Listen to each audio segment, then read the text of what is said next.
Saudações, eu sou Aulima, criador do Universo Firmamentum. Hoje nós estamos trazendo aqui para vocês mais um tutorial, dessa vez do Vampiros do Firmamentum. Antes de mais nada, o Firmamentum ele é uma mitologia onde você vai encontrar anjos, demônios, vampiros, lobisomens e humanos em uma guerra. E desse cenário sobrenatural, o Firmamento tira todos os seus produtos, jogos, RPG, HQs, romances, tudo isso você pode encontrar aí no site, no endereço que está subindo aí na sua tela agora. Bom, como eu disse, a gente tira desse cenário da literatura todos os nossos produtos, e com esse produto aqui, com esse jogo, não é diferente. A história desse jogo ela é tirada do Crônicas Vampir Parte 1, esse livro que está subindo aí na sua tela, e acontece, sem querer dar spoiler, acontece nesse livro um episódio, e dessa história, desse episódio, a gente criou esse jogo. O que está acontecendo na história do jogo aqui? Bom, o monarca da cidade fictícia, né, do nosso cenário, que se chama Carmadale, o monarca Lucian Maximoff descobriu uma conspiração na corte dele. E aí ele decide mandar a sua corte para uma missão suicida. E a história do jogo se desenrola em torno dessa missão, onde os personagens assumidos por vocês, todos esses personagens, esses 6 personagens estão nos livros, estão numa fuga desesperada de um castelo místico. Bom, antes da gente começar o tutorial, eu vou mostrar aqui para vocês o organizacional. Na caixa, no lado de trás, tem uma foto de como o jogo fica montado. Aquele é a configuração ideal para o jogo. Mas aqui para facilitar o seu jogo, é importante que você organize da seguinte forma. Vai ter aí os personagens, né, com essas miniaturas. Tá subindo aí também na tela de vocês para facilitar a visualização. Esses são os seus personagens, mas você também vai ter aí os antagonistas. Esse castelo místico, as defesas do castelo foram ativadas e ele está selado misticamente, e ele possui aí vários rituais, né, que vão acontecendo nele, que vão invocando daimônios e diabretes, né, diretamente de inferno. Então, por exemplo, aqui eu puxei aqui o personagem Diabolos, né, tá subindo aí na sua tela, e aí você coloca, né, a miniatura, você monta, na sua caixa de jogo ela vem para destacar, você coloca ela na base, né, você monta ela e coloca lá Diabolos, e você vai ver que também tem uma miniatura numerada, também escrito Diabolos, apenas com a silhueta, e você faz ali, vai colocando em filinha, né, um atrás do outro aqui, todos os diabolos, né, todos alinhados. Você coloca aqui o anjo caído, todos os anjos alinhados, né, em cubos, todos eles alinhados, Hell Spawn alinhados e Spectrums todos alinhados. Deixa também separado o Lucian Maximoff, né, que é um dos antagonistas aí do jogo, tá subindo aí na sua tela, e o Dominique de Cagliostro também. Já eu explico cada um deles, tá? Você vai deixar ele separado também. Então, na caixa do jogo, você vai perceber que existem divisões na caixa. essa caixa a gente chama de berço, né? No berço do jogo você já vai ter aqui locais apropriados para você guardar suas cartas, para você guardar os bonequinhos que você vai tirando no decorrer do jogo. Mais tarde, durante esse tutorial, vocês vão entender a necessidade de colocar esse tipo de organização também, tá bom? No jogo de vocês vai vir aí uma dobradora. Uma vez que vocês tenham montado, vai subir aí um baúzinho na tela de vocês. Ele serve para você guardar, né, suas PMKs, essas fichinhas que está subindo aí na tela, tá? Como aqui no exemplo. Você monta ela e coloca todos os PMKs também, isso vai facilitar muito o seu jogo, tá? Durante a sua partida. Objetivo do jogo.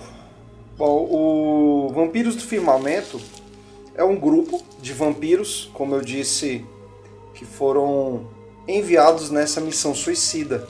O castelo onde eles se encontram se selou misticamente, agora eles precisam operar um mecanismo que está no hall principal, ou seja, no tabuleiro onde vocês começam o jogo. Então vocês vão explorar o castelo até encontrar um objeto chamado Cajado de Cagliostro. Esse cajado ele destranca o castelo. Porém, é possível que vocês se deparem com outro artefato, né, que puxando a cada sala que vocês entram, você puxa uma carta de artefato e pode vir uma carta chamada Castelo Selado, como está subindo aí no vídeo. Se vocês encontrarem essa carta, o jogo fica mais difícil, porque além de encontrar o Cajado de Cagliostro, vocês precisarão encontrar mais 5 relíquias que serão postas no mecanismo do hall principal, que é o cenário onde vocês começam, o tabuleiro onde vocês começam. Bom, essas relíquias são a capa vampírica, o caixão vampírico, o manual de armadilhas, o kit de armadilheiro e a taça de sangue. E aí vocês vão precisar explorar o castelo até encontrar essas 5 relíquias mais o cajado do Cagliostro. Bom, vamos à estratégia do jogo. Vampiros do Firmamento ele é um jogo no estilo Dungeon Crawler, tá? Onde vocês estão numa masmorra. Essa masmorra, como eu disse, é uma masmorra que está misticamente viva. Todas as vezes que você jogar esse jogo irá se apresentar de uma maneira diferente, porque a disposição e as salas irão se apresentar de forma aleatória. Os jogadores, né, irão assumir o papel de um dos 6 vampiros da corte de Carmadale. Carmadale, como eu disse, é uma cidade fictícia no nosso cenário. Dentro desse castelo, a todo momento estarão sendo invocados daimônios, diabretes, que irão antagonizar aí os seus personagens. E sem contar que as salas também se revelam com inúmeras armadilhas. A estratégia do jogo ela começa já na escolha dos personagens e no mesclar desses personagens com as linhagens. Você tem aí 6 personagens e você tem aí 6 linhagens. Por exemplo, você vai utilizar aqui esses cartões aí que estão subindo aí na sua tela. São os cartões de linhagem. Percebam que nesses cartões, você aí no canto esquerdo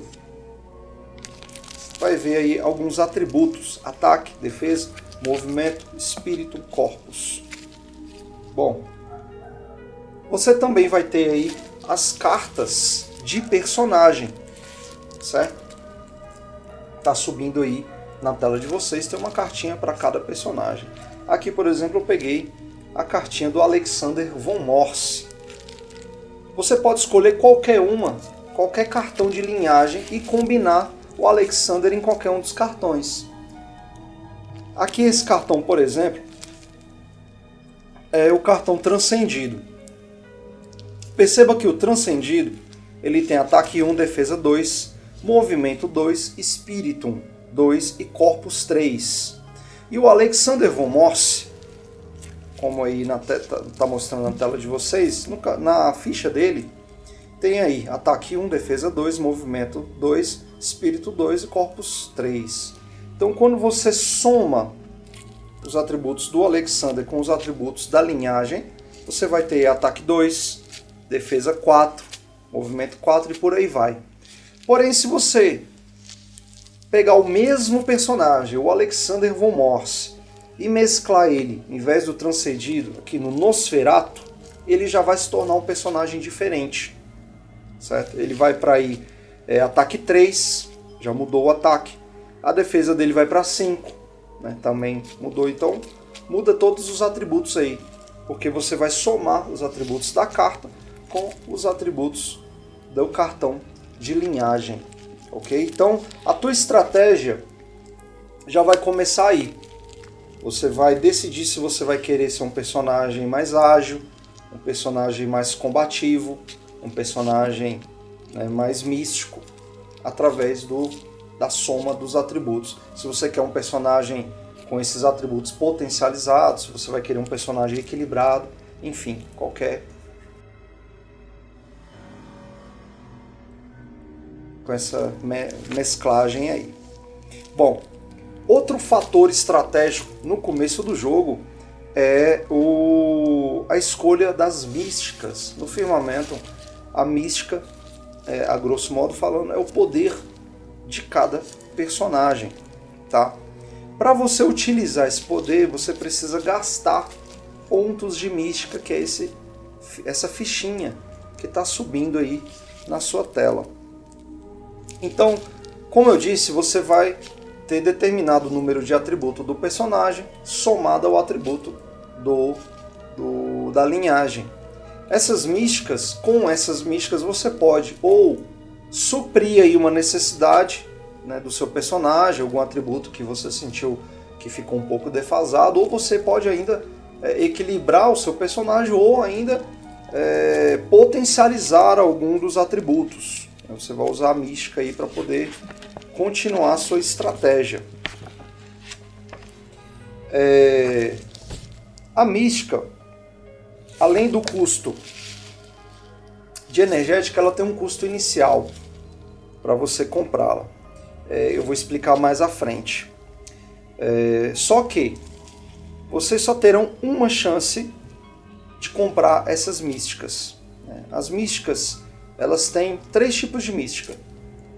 Você vai ter a mística do personagem. Então, quando você escolheu aqui o Alexander, ele vai vir com uma mística. No caso, a mística do Alexander está subindo aí na sua tela, seria a Horda. Então, o personagem ele vem atrelado já com uma mística. Quando você escolhe uma linhagem, essa linhagem, ela também possui aí uma mística, que é a mística de linhagem. No caso aqui seria o Transcendido, né? Se você escolher o Transcendido para o Alexander, o Transcendido tem uma mística. E aí você vai acomodar essas místicas, tudo isso, você vai acomodar nesse ficheiro que está subindo aí na sua tela. Olha só. Então nesse ficheiro, como eu estou dando um exemplo aqui, você vai acomodar nesse slot aqui onde está escrito ficheiro de personagem, você vai colocar a ficha da linhagem. Acomodou. No slot aqui, dentro da ficha da linhagem, tem aqui um slotzinho para cá. Acomodou. À direita, perceba que está escrito aqui mística do personagem. E aí a mística do Alexander está aqui. Está até escrito o nome do personagem na carta. À esquerda tem a mística da linhagem, que é o Transcendido, né? O Transcendido vem aí com a mística Transcendência. Então é assim que você acomoda o seu ficheiro para você jogar. E aqui embaixo perceba que há slots, há lugares para você colocar, tá aqui ó, mística nível 1, mística nível 2, mística nível 3, 4 e 5. Essas são as místicas gerais. A mística geral, ela você só poderá escolher no começo do jogo. Começou a partida, você vai com elas até o final. Então você vai ter aí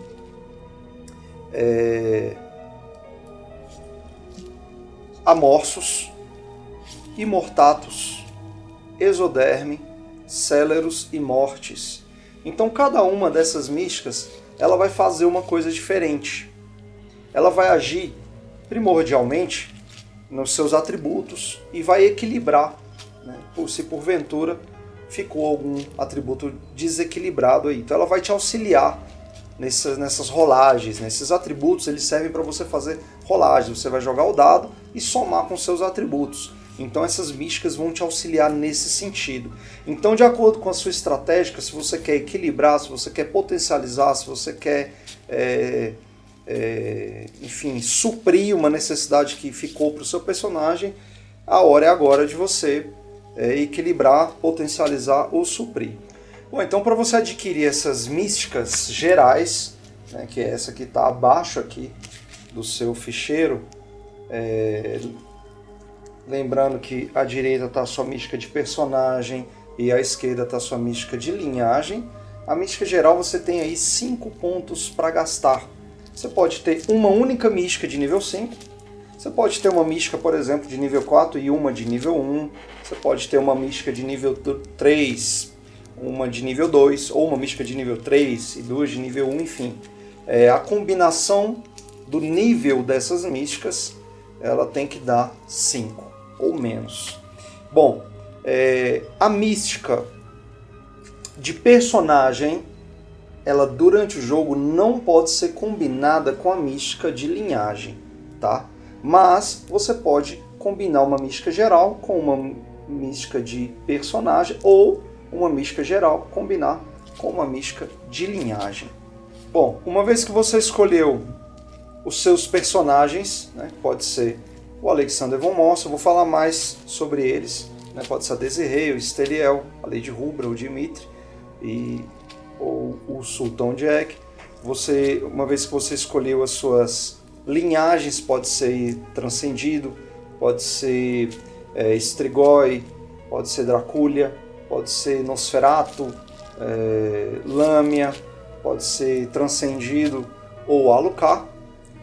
Escolheu suas místicas gerais. Como eu disse, a estratégia do jogo ela já começa a partir dessa escolha. Eu vou discorrer mais sobre essas linhagens e sobre esses personagens a partir de agora. Bom, o Alexander von Moss.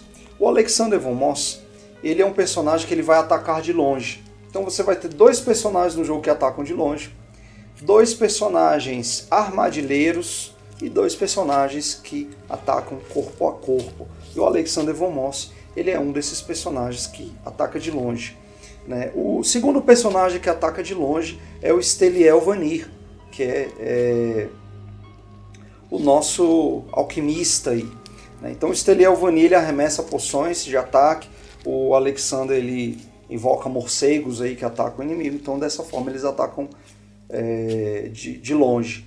Eles são usados, né, dentro do jogo para auxiliar, né, sobretudo para auxiliar os personagens que atacam corpo a corpo, né? No jogo é possível você realizar ataques combinados que eu vou explicar mais à frente.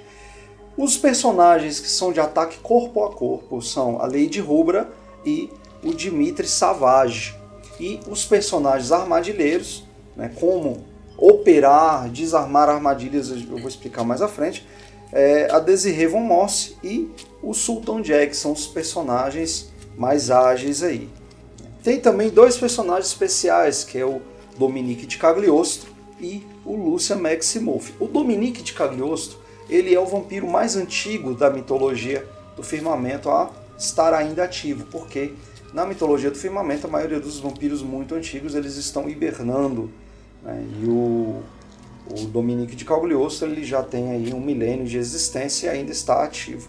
Ele é o construtor da cidade fictícia de Carmadale, que a gente pode dizer que é uma meca vampírica, né? Uma cidade que foi construída para ser um santuário vampírico.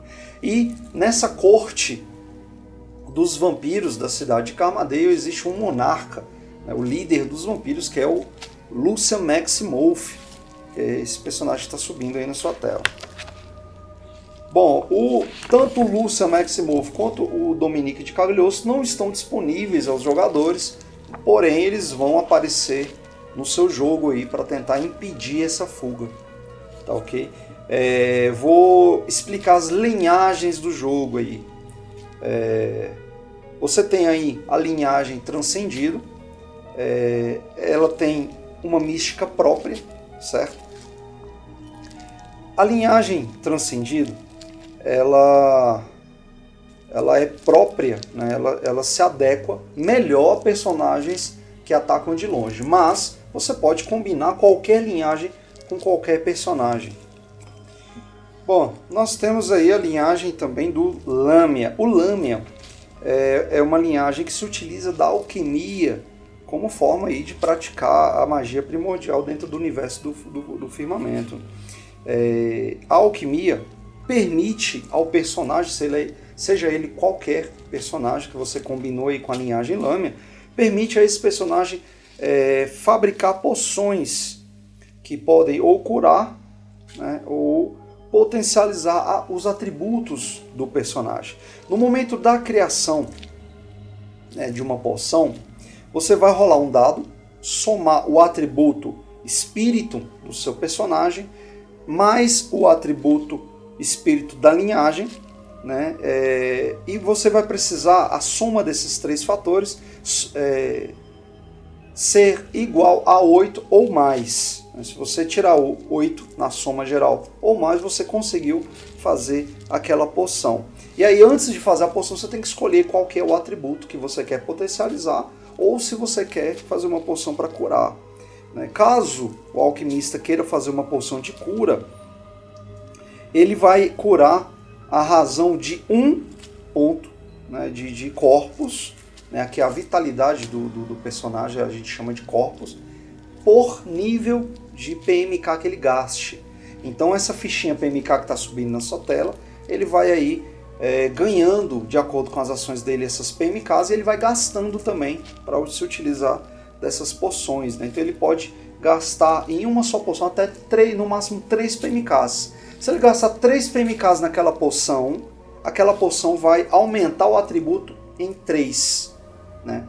Se você, por exemplo, aqui nesse exemplo do Alexander Transcendido, né? Ele tem, o Transcendido tem ataque 1, o Alexander tem ataque 1. No caso aqui, o personagem ficou na soma com ataque 2. E você fez uma poção de ataque para ele, e gastou 3 PMKs para fazer a poção. Então, no momento que ele ingerir a poção, ele vai para ataque 5. É assim que funciona. Se você tirar na soma desses atributos, espírito do personagem, espírito da linhagem, mais o dado, um número inferior a 8, você perde os PMKs que você gastou e não consegue fazer a poção. Num turno só, você consegue fazer o número de poções igual ao seu nível de espírito de linhagem somado ao do personagem. Caso o alquimista queira potencializar aí o ataque, a defesa, o movimento, o espírito, ele pode aí só declarar, né, antes de fazer a poção, qual poção ele quer fazer. Você vai perceber que está subindo aí na sua tela as fichinhas de poção. Ele só consegue fazer o número de poções disponíveis nas fichinhas. Então, vamos supor que, por exemplo, ele usou uma fichinha de mística nível 1, depois ele criou uma ficha nível 2, depois ele criou aí uma poção nível 3. Ele não vai conseguir mais fazer nenhuma poção de mística no decorrer desse jogo. Bom, vamos aos Nosferatu. A mística dos Nosferatus, ela é uma mística que ela é utilizada corpo a corpo, então é uma linhagem mais apropriada a personagens corpo a corpo. Mas lembrando que você pode aí combinar qualquer personagem com qualquer linhagem. A linhagem de Dracula é uma linhagem muito combativa, né? Muito apropriada se você quiser fazer um personagem aí de combate. Alucard são mestres da manipulação, né? Então o Alucard, ele a mística do Alucard é a hipnose, que controla personagens aí de longe. Então ela é bastante apropriada para personagens que atacam de longe, ou armadilheiros. O Strigoi, ele copia poderes, né? Então é uma linhagem que ela transita em qualquer território aí. Mas a nível, né, de personagens ideais, poderia dizer aí que o Transcendido e o Lamia, eles seriam personagens mais apropriados para atacar de longe. O Nosferatu e o Draculha seriam mais apropriados para um combate corpo a corpo, e o Alucard e o Strigoi seriam personagens bastante apropriados para personagens armadilheiros. Mas o interessante é você modificar, né, essas combinações, e mesmo que tenha ficado porventura aí alguma deficiência, você pode ainda utilizar suas místicas gerais para suprir. Então, teoricamente, você pode jogar com qualquer combinação. Bom, vamos às regras do jogo. O primeiro item aqui é o evocar sangue, né, que é uma característica que os personagens de vocês têm. Então vocês podem gastar nível de corpos, que é essa vitalidade. Eu vou explicar daqui a pouquinho a vitalidade. E aí você recebe um acréscimo no dado, na sua rolagem de dado. Ok? Então vamos supor que o seu personagem aqui, no seu ficheiro, você vai ter um pininho, como esse. E esse pininho você coloca aqui. Eu vou explicar como funciona esse corpus depois, tá? Então é a vitalidade do seu personagem. Então você vai somar o corpus da sua linhagem mais o corpus do seu personagem. O Alexander tem corpus 3 e o Transcendido, que é a linhagem que eu escolhi aqui para ele, mas poderia ter sido qualquer outra linhagem, também tem corpus 3, logo o Alexander tem 6 de vitalidade aqui, 6 de corpus, né? Então vamos supor que o personagem ele vai realizar uma rolagem, né? Vamos supor que ele está aí se defendendo aí de uma armadilha. Ele tem aí, vai utilizar uma rolagem de movimento. Então, o movimento do Alexander é 2 e do Transcendido também é 2. Então, ele tem 4. Então, ele vai rolar o dado dele aqui. Ele já tem um fator 4 mais o dado. Antes de fazer a rolagem, vamos supor que é um teste muito importante, que ele tem um perigo aí de alguém morrer se ele não passar. Antes de ele realizar a rolagem, ele tem que declarar. Ele não pode declarar que vai utilizar o evocar sangue depois da rolagem, tá, pessoal? Então, antes dele fazer a rolagem, ele declara que vai evocar o sangue, e vamos dizer que ele reduz aqui um nível de corpus. Vai para 5. Então, ele já vai ganhar aqui mais 1 no dado. Ele poderia gastar 2 de corpus, né, do 6 vir para o 4, poderia gastar o corpus inteiro, né, deixar no 1 ali o corpus dele. Poderia. Então vamos supor que ele gastou aí 5 níveis de corpus aí, e ele vai ter um resultado mais 5 no dado aqui. Então no dado aqui eu tirei 5, mais os 5 que ele gastou já iria para 10, né, mais o nível de movimento dele, que é 4, ele teria tirado 14 nessa rolagem. Tá? Então todos os vampiros têm essa opção de gastar, né, o próprio nível de corpus para aumentar o resultado do dado. Tá? Bom, como funciona o ataque? Para você atacar esses diabretes e os daemônios que são invocados nessas salas, eu vou mostrar as salas daqui a pouquinho, você vai somar o ataque da sua linhagem ao ataque do seu personagem. Aqui no exemplo, o Alexander tem ataque 1, a linhagem dele tem ataque 1 também. Então ele tem 2 de ataque, e aí ele vai somar mais o dado. Aqui no caso eu tirei 3, mais os 2, ele teve um fator de ataque igual a 5. Tá? Bom, ele precisa superar aí o valor de defesa do personagem, que vai estar grafado na carta desafio, que eu vou explicar mais à frente. Tá? Onde é que vocês vão ver onde é que fica a defesa do personagem que você está enfrentando. Tá? Se ele superar, ele quer dizer que ele acertou o golpe. Então vamos supor, no exemplo aqui que eu dei, ele tirou 5. Se ele tiver um personagem que tem 4 de defesa, ele superou em 1 na defesa do personagem, ou seja, aquele personagem vai sofrer um redutor no nível de corpus dele de 1. Vamos supor que esse personagem tem 3 de defesa, né? Ou seja, sobrou 2 aí, que o ataque do Alexander foi 5. Se sobrou 2, o valor residual foi de 2, então você vai diminuir 2 na reserva de corpus do adversário e assim por diante. Se empatou, não tem valor residual, né? Se o ataque que o meu deu 5 e a defesa né, do Daemonios ou do Diabrete ou do personagem que você está enfrentando foi igual ao valor do seu final do seu ataque, então nada acontece. Bom, como funciona a defesa? A defesa, né, vocês não só vão atacar, mas vocês também serão atacados, seja por armadilhas ou por outros personagens dentro do jogo, antagonistas, né, Diabretes, Daemonios ou personagens especiais. Vocês podem ser atacados aí pelo Dominique de Cagliostro, você pode ser atacado aí pelo Lucian Maximoff, vocês podem ser atacados por algum Daemonios ou por algum Diabrete. Sempre que você for atacado, você vai olhar o valor final de ataque, né, do teu agressor, do personagem antagonista, vai olhar o seu valor de defesa da sua linhagem, o valor de defesa do seu personagem e rolar um dado. No caso aqui a defesa do Alexander é 2, a da linhagem dele aqui do Transcendido também é 2, ele tem aí fator de defesa também igual a 4 aí. Então ele vai rolar um dado, tirei 1 no dado e teria uma defesa igual a 5. Então se o personagem que está atacando o Alexander aqui tirar 7, então eu vou ter um redutor aqui de 2 no meu corpus, certo? Se chegar a 0 o seu personagem, ele ainda não vai morrer, tá? Ele só vai morrer se depois que chegar a 0 ele for atacado novamente. Se ele tiver aqui com o marcador dele aqui no 1 e levar, por exemplo, 2 de dano, vamos supor que ele tem um marcador aqui no 1, né? Tirou 5 na defesa dele e o agressor dele tirou 7, né? Ele vai eliminar e ignorar todo o resto, né, que sobrou aqui. No caso ele não vai ficar com -1 ou morrer, vai para o 0 e ignora o resto.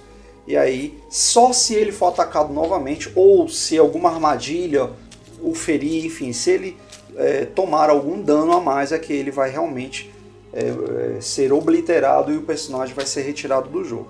Se ele chegar a 0, ele fica paralisado. E aí os companheiros dele irão precisar retirar ele da sala caso haja algum potencial agressor ali naquela sala, ou se naquela sala existir uma armadilha que vá ferir esse personagem que tombou aí. Caso contrário, o personagem pode ficar lá onde ele tombou e outro personagem poderá ceder pontos de corpus para ele, né? Ou seja, alimentá-lo ali com sangue. Bom, movimento. Como funciona o movimento dentro do jogo? O movimento, você vai somar o atributo da sua linhagem, movimento, com o atributo do seu personagem e mais o resultado que cair no dado.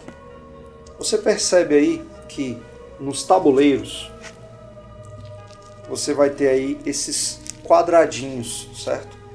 Você vai posicionar o seu personagem em um desses quadradinhos. Por exemplo, vamos dizer que eu quero vir para cá, certo? Então eu vou ver, o movimento do Alexander é 2, mais o do Transcendido também é 2, 4, mais o dado, 4. Eu posso andar, tirei 5 no dado, eu posso andar 9 quadrados. Então eu vou contando aqui, 1, 2, 3, 4, 5, enfim. E aí eu posso andando, descobrir outras salas ou parar o meu movimento. Se eu estiver carregando um personagem, a movimentação será reduzida à metade do valor, né? No caso aqui, arredondado sempre para baixo. Tá? Então aqui no caso eu tirei 9 de movimento, então arredondando ficaria, eu poderia, se eu estiver carregando outro personagem, eu só posso andar 4 quadrados nesse exemplo aqui. Tá? Então metade arredondado para baixo, para você carregar um personagem. Bom, ainda se tratando do movimento, no exemplo que eu tirei 9. Perceba que os quadrados, dentro do seu tabuleiro existem quadrados que estão completamente ilustrados. Se esse quadrado estiver totalmente ilustrado, o seu personagem não poderá passar por cima daquele quadrado. Tá? Tudo que está ilustrado dentro do seu tabuleiro é o que o seu personagem está vendo, né? É como se você estivesse vendo ele, né, por cima, certo? Então perceba que aqui nesse exemplo tem um trono aqui. Se eu estiver aqui, O trono, eu não poderia passar por cima do trono, nem aqui do mecanismo aqui. Então eu teria que dar a volta, né? Isso acontece quando o quadrado está completamente ilustrado. Se ele estiver parcialmente ilustrado, como no exemplo aqui, eu tenho um pedaço da escada pegando esse quadrado. Nesse caso, você poderá utilizar aquele quadrado para fins de movimento, ok? Bom, como eu disse, os personagens eles não pulam obstáculos, porém, os outros personagens eles não constituem obstáculo. Então, se eu tiver aqui com o meu Alexander aqui, com a miniatura dele, e vamos supor que eu tenho o Dmitry aqui à frente e eu quero passar por cima deles. Ele pode pular o próprio companheiro, ele só não poderia parar no mesmo quadrado que esse outro vampiro e também ele não pode parar no quadrado de nenhum outro personagem. Então ele pode pular outros personagens, mas ele não pode pular quadrados que estejam totalmente ilustrados. Ele poderia passar ou ficar em quadrados que estejam apenas parcialmente ilustrados. O atributo movimento ele também pode ser utilizado para desarmar algumas armadilhas. Quando isso puder acontecer, a carta que estará descrevendo a armadilha vai assinalar o atributo em questão, o movimento no caso. E também ela vai assinalar como esse atributo irá ser utilizado para esse fim. Uma vez que o personagem iniciou o seu movimento e por algum motivo ele parou, seja para atacar, ou seja porque ele foi impedido, ele vai perder o resto do movimento dele. Ele só poderá se movimentar novamente se alguma carta possibilitar isso. Bom, atributo Spiritum. O atributo Spiritum ele é utilizado para desarmar algumas armadilhas. Como no exemplo do movimento, o Spiritum também, quando utilizado para essa finalidade, ele vai ser assinalado na carta que descreve a armadilha. Mais à frente eu vou explicar melhor essas cartas, como elas funcionam no jogo. Tá? O Spiritum ele também é utilizado para se defender de um tipo de ataque dos daemônios e dos diabretes, que é a profanação. O ataque dos inimigos será explicado mais à frente também. Então, os daemônios e diabretes, eles têm aí 3 tipos de ataques. Ele tem aí a possessão, ele vai ter aí também a profanação e o ataque comum. Então, a profanação, como eu disse, ela vai ser defendida com o seu atributo espírito. Atributo corpus. O corpus, como eu disse antes, ele vai determinar a vitalidade do seu personagem, né? O nível de sangue do seu vampiro. Como dito anteriormente, para se determinar o nível de corpus do seu vampiro, inicialmente você vai precisar somar o corpus da linhagem mais o corpus do vampiro. Uma vez que você somou, você vai colocar o pino aí no número correspondente, e à medida que ele for sofrendo ataques, seja das armadilhas ou dos inimigos, ele vai diminuindo o número de corpos. E ele só vai poder restabelecer esse número de corpos com alguma carta ou com alguma poção. Bom, então como que funciona aí o ataque dos diabretes e daemônios? Bom, primeiramente eles vão surgir de acordo com o castelo, certo? E também de forma aleatória. Eu vou explicar melhor, né, isso mais à frente, mas só dando uma adiantada, quando você, por exemplo, vai descobrir uma sala, vamos supor que eu estou com o Alexander aqui, eu caminho até a porta aqui do tabuleiro e revelo uma sala. Automaticamente eu vou no monte de cartas, carta armadilha. Ó, saiu aqui derrocada. E aí eu vou procurar o tabuleiro onde está escrito derrocada, como está subindo aí na sua tela, e vou colocar ele no mesmo sentido da sala do hall principal, colocar ele aí na sua área de jogo, né? personagem estava aqui na porta, então ele descobriu. Ok. Uma vez que você descobriu, né, essa sala derrocada, você vai ler para todos a carta, o texto da carta. Vamos lá, derrocada. O Castelo Tormenta está misticamente acordado e tentará eliminar os invasores. O teto desta sala está ruindo. A cada rodada de permanência neste aposento, os invasores deverão fazer novo teste para esquivar-se das pedras que caem do teto. Ou seja, o texto, né, da carta já fala a respeito da armadilha que vocês vão enfrentar ali nessa sala. Bom, daqui a pouco eu vou falar para vocês como que a gente vai agir com essa determinada armadilha. Tem ali um ficheiro escrito aqui, ó, sala 1, sala 2, 3 até a sala 10, né? Que é um ficheiro aqui que o título dele tá salas, tá? Em algum momento aí na sua área de jogo, você vai, em algum local, você vai posicionar esse ficheiro e ele aqui está na ordem das salas que você vai abrir. Então, se eu abrir aqui a minha primeira sala foi a derrocada, eu vou colocar aqui a sala 1, a cartinha derrocada, né? E aí você vai puxar outra carta aqui, só que dessa vez do monte desafio. Você puxou a sala já vem atrelada à armadilha. Você vai agora descobrir quem é o Daemon, o Diabrete, enfim, quem é o inimigo, o desafio que vai aparecer nessa sala. Aqui no caso, eu tirei o Diabrete Spectrum. Você vai colocar aqui o Spectrum na sala 1 também e vai posicionar as miniaturas dos Spectrums no tabuleiro onde está grafado o X. Bom, como no exemplo saiu o Diabrete Spectrum, serão 5 personagens. Se, por exemplo, tivesse saído o Daemonius Spectrum, que é esse personagem que está subindo aí na sua tela, aí você colocaria apenas um personagem, apenas o Daemonius, tá? O Daemonius ele é mais poderoso que os Diabretes, então ele vem sozinho. No caso de ser um Daemonius, né, seja Spectrum, Helmspawn, Anjo Caído, enfim, Sucubus, Incubus, Diabolos, você vai colocar apenas um personagem. Esse personagem, quando sai o Daemonius, você coloca no X que está entre parênteses, que está grafado aí no seu tabuleiro. No nosso caso aqui, a carta de desafio saiu, que o desafio dessa sala derrocada, ela é o Diabrete. Então, uma vez que é Diabrete, você vai pegar esse que tem a silhueta, apenas a silhueta, né, a sombra dele aí. E aí você vai reparar que tem números nos seus Diabretes aí. Você pode colocar em qualquer ordem, tá?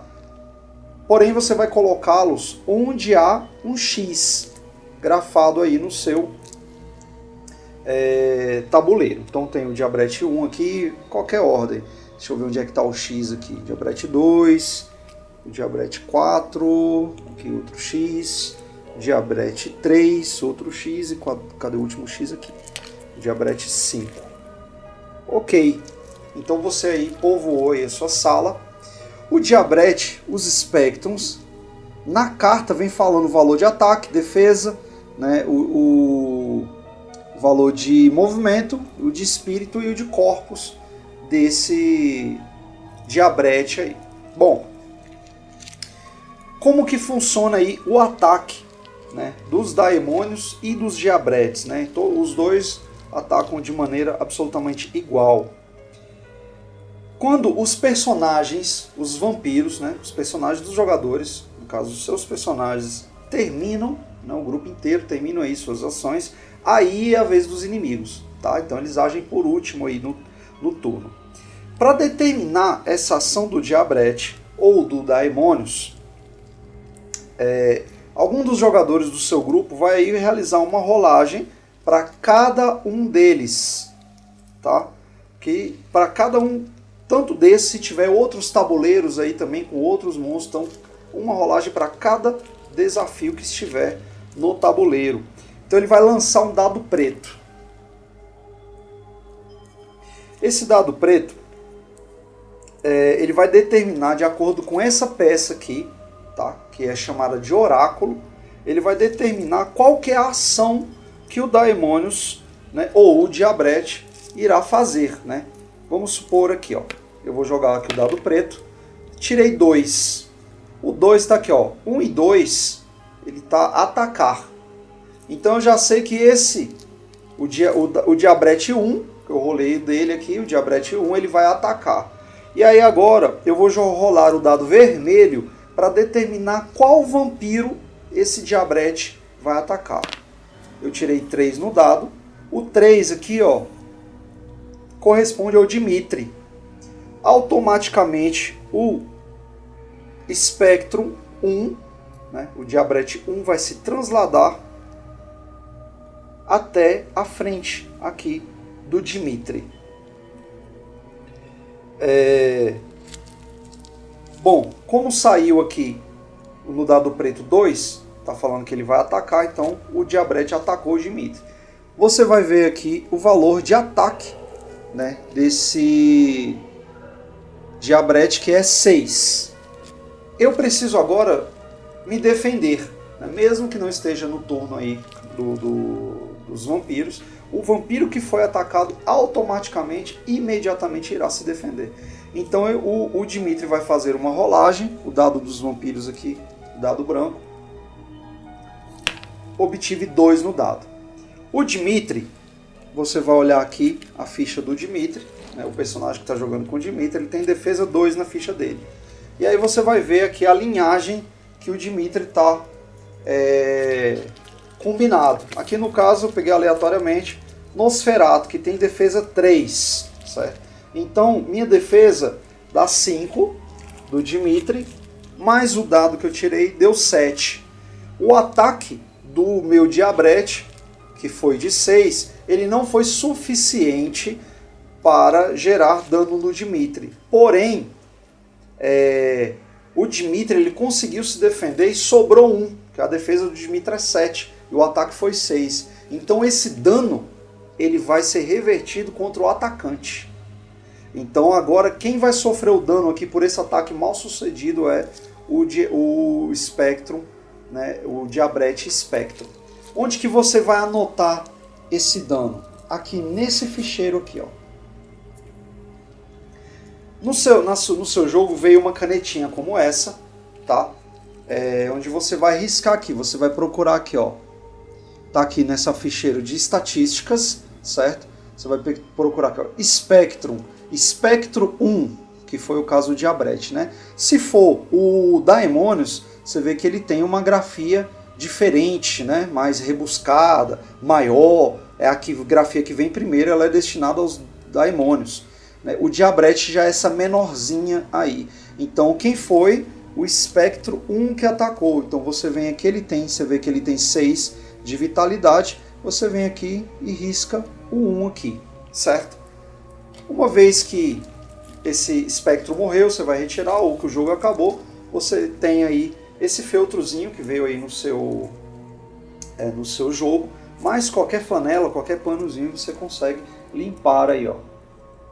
E aí tá com a sua ficha nova de novo, tá certo? Bom, esse Spectrum, ele agiu. Agora eu vou realizar a mesma rolagem pro Spectrum 2. Tirou 3, de novo. Não, bom, tirou 3. O 3 aqui está falando que ele é, ou o resultado 3 ou 4 no dado, ele é profanar. Vou explicar o profanar agora. O profanar, quando um Daemonius ou um Diabrete profana o seu personagem, ele vai perder a aproximação. Além de perder uma fichinha de PMK, que é essa fichinha que está subindo aí na sua tela. Daqui a pouco eu vou explicar como que você ganha essas fichinhas de PMK, tá ok? Bom, então aqui ele vai profanar. Agora, ele vai profanar a quem? Isso o dado vermelho vai dizer. Então eu tirei 1 no dado. O 1 no dado é correspondente ao Sultan Jack. O Jack não está no jogo. Aqui eu só estou aqui com o Alexander e o Dimitri. Então o personagem 2, o Spectrum, ele perdeu a ação. Agora eu vou passar para a rolagem com o personagem 3. Caiu 3 no dado, profanar novamente. Caiu 4 no dado. O 4, ele é correspondente ao personagem Steliel, que também não está no jogo. Então o Spectrum 3 também perdeu a ação. O Spectrum 4, jogo o dado preto para ele, saiu 1. Ataque. Vou jogar aqui o dado vermelho, saiu 6. Ele atacou o Alexander. Automaticamente aqui o Spectrum 4 ele vai aparecer na frente do Alexander e realizar o seu ataque. Como eu já expliquei o ataque, eu vou supor aqui que caiu 3 no dado e ele profanou o Alexander. Então, resultado 3 no dado, profanação. Resultado 6, Alexander. Então, você automaticamente translada aqui o Spectrum 4 para a frente do Alexander. E ele vai tentar profaná-lo. Bom, a jogada de ataque que eu expliquei antes, ela é uma disputa entre ataque e a defesa. Já a jogada de profanação é uma disputa do atributo Spiritum. O Spiritum do Diabrete é 6. O espírito do Alexander, né, você vai na ficha do Alexander, espírito dele 2, mais a ficha do Alexander 2, 4. Você vai rolar o dado do Alexander, tirei 1 no dado. Então ele tem 4, o fator dele mais 1 no dado, 5.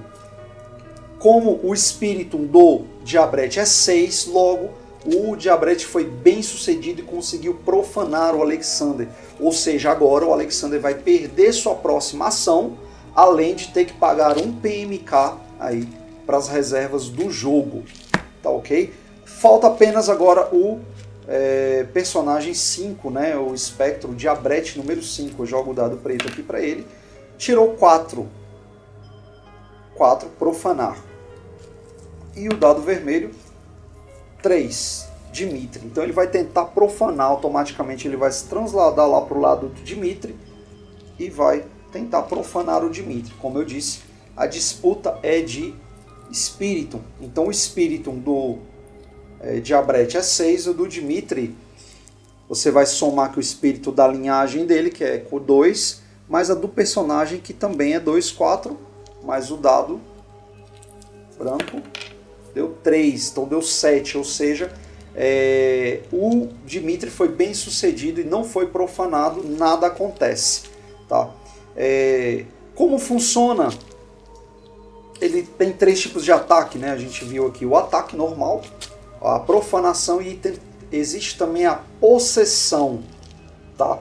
Que é um dos tipos de ataque dos daimônios e diabretes. Bom, a possessão acontece quando o dado preto cai 5 ou 6. Né? Vamos dizer aqui, ó. O personagem 5 tirou 5 no dado. Ele se translada aqui automaticamente para o lado do Dimitri, certo? E vai tentar possuir o Dimitri.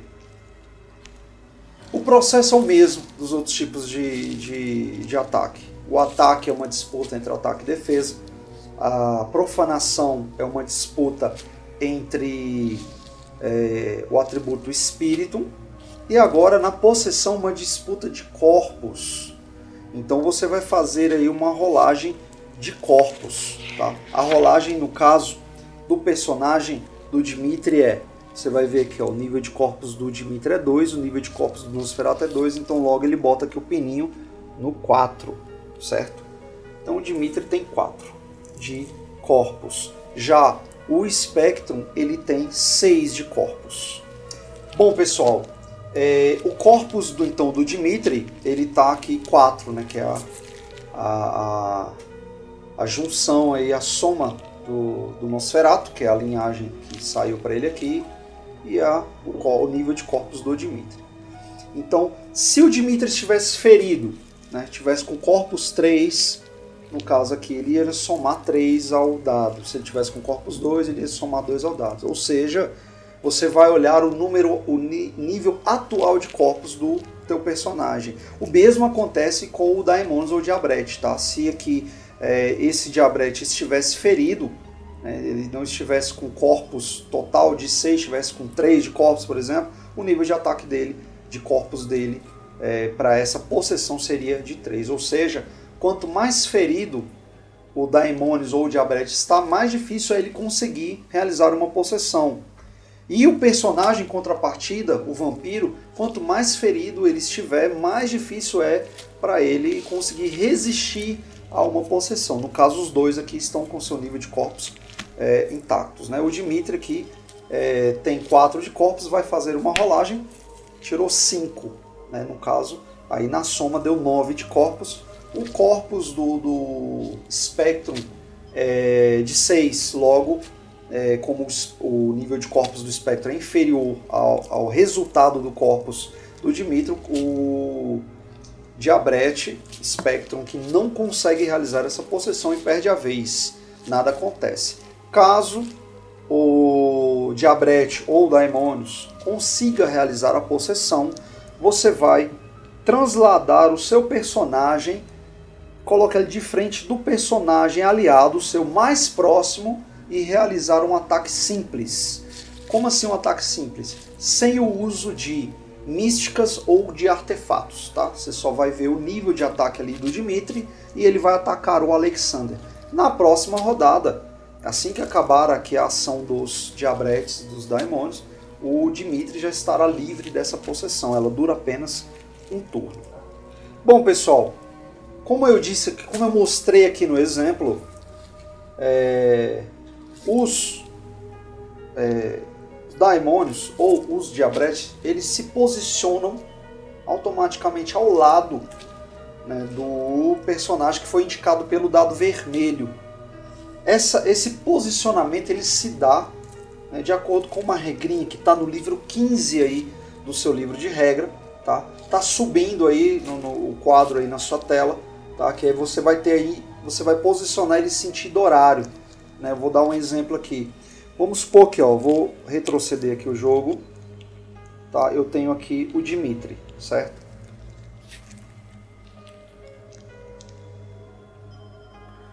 Então perceba que, ó, tem o Dimitri aqui, e aí eu vou ter um inimigo que está atacando o Dimitri aqui, certo? E aí vamos supor que o Alexander está aqui do lado. Então, vamos supor que outro inimigo qualquer, né, caiu aqui, um ataque aqui para o Dimitri também. Então eu tenho uma posição preferencial, né? Eu vou colocar esse inimigo na posição 1 de acordo com esse esqueminha que está aparecendo aí na sua tela. Se o 1, como no exemplo aqui que eu estou dando, estiver ocupado, eu vou tentar colocar no 2. O 2 também está ocupado pelo Alexander. O 3 também está ocupado porque perceba que o tabuleiro está ilustrado. Esse quadrado está completamente ilustrado, ou seja, nenhum personagem pode pisar ali. Então aí eu vou colocar ele aqui no 4. Né? Se toda o arredor aqui, né, a imediação desse personagem, estiver tudo impedido, tiver tudo ocupado, então esse personagem irá perder a vez. Tá? Personagens que atacam de longe, eles precisam ter uma linha de visão desobstruída para conseguir esse ataque. E ele precisa ter pelo menos um quadrado de distância do alvo. Se, por exemplo, o Dimitri, né, em vez de ser o Dimitri aqui, fosse outro personagem que ataca de longe, né, por exemplo, o Alexander, né, que está aqui do lado do personagem 5 aqui no meu exemplo. Aqui eu não poderia atacar com o Alexander. Na minha vez eu tenho que dar um passo para trás e atacá-lo. Se eu estivesse aqui, eu preciso ter uma linha reta e desobstruída. Bom, uma vez que você tem aqui um quadrado, como eu disse, parcialmente ilustrado, ele não obstrui sua linha de visão. Um personagem aliado, ou seja, outro vampiro do seu grupo, também não obstrui sua linha de visão. Você pode, no caso que eu estou dando aqui, talvez o Alexander, no quadrado à frente está o Dimitri, no quadrado à frente está o Diabrete. O Alexander ele poderia atacar esse Diabrete, mesmo o Dimitri estando na frente. Ou ainda, ele poderia somar o seu ataque com o Dimitri e realizar um ataque combinado. Eu vou explicar como funciona o ataque combinado mais à frente. Cartas relíquia. Bom, pessoal, quando você descobre uma nova sala, como no exemplo que eu dei aqui, você lembra que eu tirei primeiro a carta armadilha. A carta armadilha vai te dizer qual tabuleiro que você vai escolher e vai colocar aqui na frente, né? Eu poderia ter ido para a direita, e aí o tabuleiro eu vou colocar à direita, esquerda, enfim. Você vai montando aleatoriamente e desenvolvendo o seu tabuleiro aí de acordo com o local para baixo, também seria uma opção, de acordo com o local que os seus personagens vão entrando. Aqui, por exemplo, com o Alexandre eu descobri essa sala. Se eu quiser aqui entrar com o Dmitry aqui na próxima, né, eu posso fazer isso também, né? Eu vou fazer esse exemplo para vocês verem aqui, ó. Então com o Dmitry, terminou a rodada dos diabretes, né? Então com o Dmitry eu vou adentrar a próxima sala, certo? Então a primeira coisa que você vai fazer é tirar uma carta armadilha, certo? Que é essa carta que tem esse fogo aí na arte dela. Saiu aqui uma sala giratória.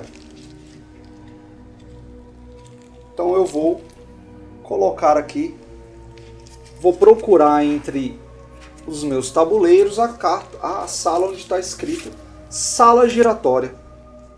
Eu vou alinhar aqui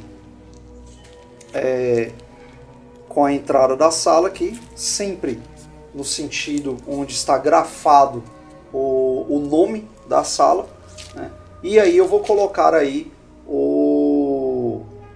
puxar os cartõezinhos, as cartas. Quando sai uma sala giratória ou o oásis, esta é uma sala especial. Você não vai tirar carta desafio e nem carta relíquia para ela. Quando acontece isso, surge no jogo o personagem do Dominique de Cagliostro, que é o fundador aí da cidade de Carmadale, que é um dos personagens aí que são os vilões do jogo. Você vai colocar o Dominique aqui no Dzinho, onde está grafado a letra D na sala giratória, certo? Sempre que você pisa no primeiro quadrado da sala giratória, essa sala gira em sentido horário. Então você vai girar a sua sala aqui, ó. Girou, certo? Pisou, você vai ser atacado pelo Dominique de Cagliostro. Como funciona o combate com o Dominique de Cagliostro? Você vai pegar o dado branco, que é o seu, e mais o dado preto, que é o dado do Dominique de Cagliostro. Você vai jogar ambos e comparar o resultado. Você vai ignorar a ficha do seu personagem, os atributos que ele porventura, né, tem aí, as místicas que ele tenha, os artefatos, se ele estiver portando algo, vai ignorar tudo, vai ser dado contra dado. Aqui no caso, o meu dado branco eu tirei 6, e o dado 5, que é o do Cagliostro, eu tirei 5. Então como o Dmitry venceu aqui na disputa de dados, assim que o Dom Cagliostro recebe um ferimento, ele desaparece da sala. E você vai tirar ele aí do seu tabuleiro e a sala vai girar novamente. Bom, pessoal, uma vez que ele derrotou aí o Dominique de Cagliostro, ele poderá, agora você percebe que a sala girou, né? A sala gira quando ele entra na sala, a sala gira quando ele sai da sala e a sala gira sempre que acaba a rodada. Então ele poderá agora se deslocar até esse mecanismo que está grafado com o I, aí a letra I aí no seu tabuleiro. Uma vez que ele estiver ali naquele local, ele poderá girar a sala em qualquer sentido, horário ou anti-horário, e girar quantas vezes ele quiser a sala, certo? Terminou a rodada dele, vamos supor aqui que eu girei, como eu cheguei até a letra I, eu girei a sala 2 vezes aqui para possibilitar, perceba que a sala só tem 2 entradas, entrada e saída. Então, uma vez que ele entrou aqui e a sala girou, se eu quisesse entrar com outro personagem ou sair da mesma, eu não poderia. A saída estaria obstruída. Mas eu dominei a sala, derrotei o Dominique e eu voltei aqui para a posição, deixei nessa posição. dando entrada, né, para o Alexander e possibilitando aqui a minha passagem para a próxima sala. Bom, essa sala agora ela só vai girar se algum companheiro aqui operar esse mecanismo. Bom, girei a sala, deixei na posição que eu quero. Se eu quiser, como eu disse, se eu quiser que ela gire novamente, eu preciso colocar algum dos personagens na posição aqui onde está grafada a letra I. E aí eu poderia girar a sala. Bom, deixei a sala paradinha aí. Vamos supor aqui que passou a rodada de todo mundo e eu vou jogar novamente com o Dimitri. O Dimitri vai aqui descobrir uma nova sala. Então, a primeira coisa que se faz, como eu disse, quando você entra numa nova sala, é tirar a carta armadilha. Dessa vez aqui eu tirei a carta estacas, você vai ler para o seu grupo. Esta sala é repleta de orifícios nas paredes. Ao começar a percorrê-la, estacas disparam por todos os lados através dos orifícios. Então você vai pegar. Essa foi a segunda sala que eu abri aqui no meu exemplo. Então vou colocar aqui na sala 2. Por que a segunda sala? Não seria a terceira? Não, porque a sala giratória e o oásis, caso tenha tirado aí a carta oásis, elas não contam como salas, tá? Então eu vou tirar aqui o tabuleiro estacas, está subindo aí na sua tela. E vou colocar aqui à frente aqui do Dimitri. Bom, primeira coisa, tirei estacas. A segunda coisa, eu vou tirar a carta desafio para eu descobrir quem vai ser o personagem que vai ser o desafio dessa sala, se é um Diabrete ou um Daemonios. Aqui eu tirei o Daemonios, o Hellspawn, o personagem aqui. Então eu pego a miniatura do Hellspawn, como é Daemonios, não é Diabrete, eu coloco no X entre parênteses. Se fosse Diabrete, eu ia colocar nos outros X, nos outros 5 X que tem aqui no tabuleiro. Bom, eu já sei quem é o inimigo, né, que eu vou combater aí nessa sala, que é o Hellspawn. Em terceiro lugar, eu vou tirar uma carta relíquia para saber qual é o tesouro que tem nessa sala. Eu tirei aqui a Taça de Sangue. Esta relíquia possui efeito imediato, tornando o vampiro imune às armadilhas, desvio, ilusão e teleporte. Então sempre que tiver qualquer uma dessas armadilhas, você pode utilizar essa carta e ficar imune. Então aí você coloca aqui. Então essas 3 cartas são correspondentes a essa sala. Sala 2. A relíquia, quando ela é ativada, ou seja, quando você tem um dispêndio aí de 1 ponto de mística, um PMK, essa fichinha aí, ela aumenta em mais 1 o atributo que é especificado na carta. Está subindo as cartas relíquias aí na sua tela. Perceba aí que algumas relíquias elas são pessoais. Ela tem identificado na carta o nome, né, dos personagens do jogo aí. Cada personagem tem uma relíquia que é preferencial para ele, né?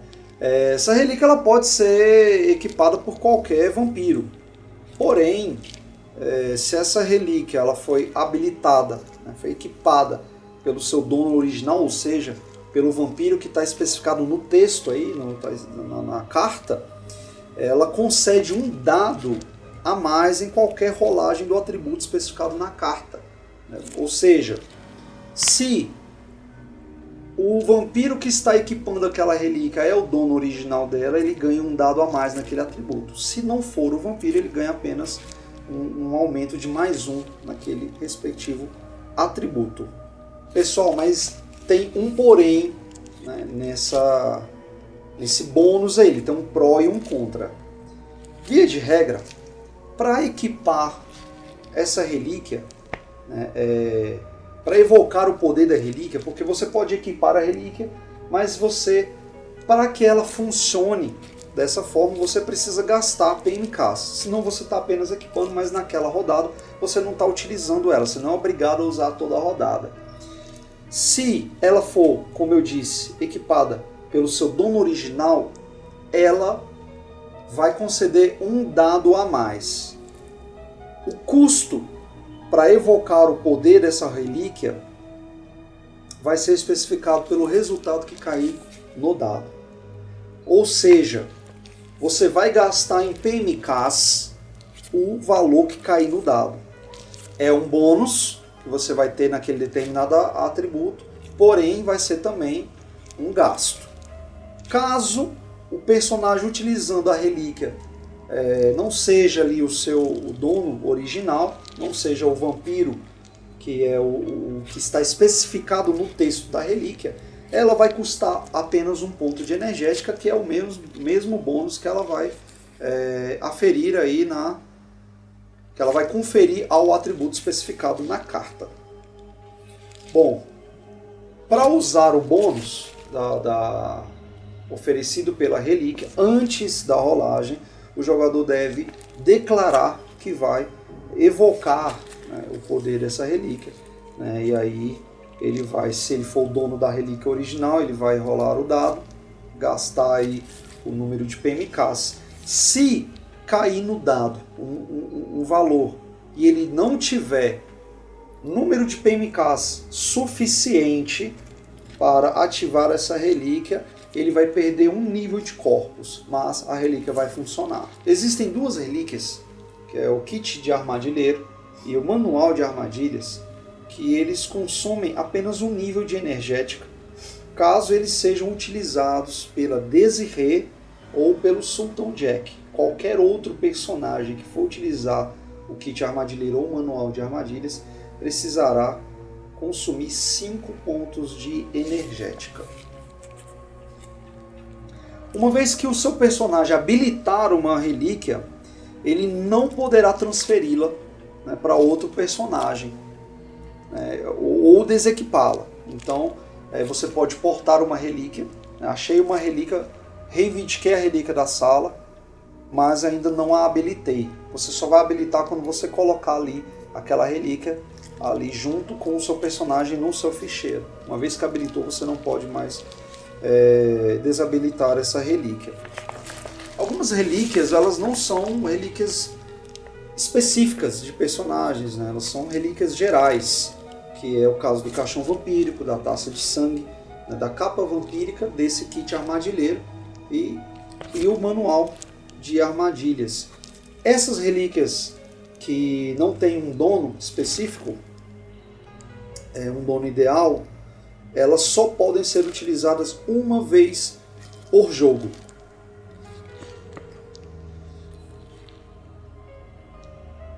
Bom, quando o personagem adentra uma nova sala, no primeiro momento que ele pisar nessa sala, ele vai ter que lidar com a armadilha da sala. Ele vai ter aí 3 opções. Ou ele pode transpor essa armadilha, ou ele pode desarmar a armadilha, ou ainda operar a armadilha. Para transpor a armadilha, ele vai fazer uma rolagem. Essa rolagem vai estar especificada no texto inferior aí da carta. No caso aqui no exemplo, a gente tirou a carta Estacas. Aqui no texto inferior fala assim, ó, a cada turno um teste de defesa deve ser realizado. Em caso de falha, o vampiro sofrerá um redutor de -1 em suas reservas de corpos. Mas cada armadilha vai ter aí um atributo diferente. No caso aqui é defesa.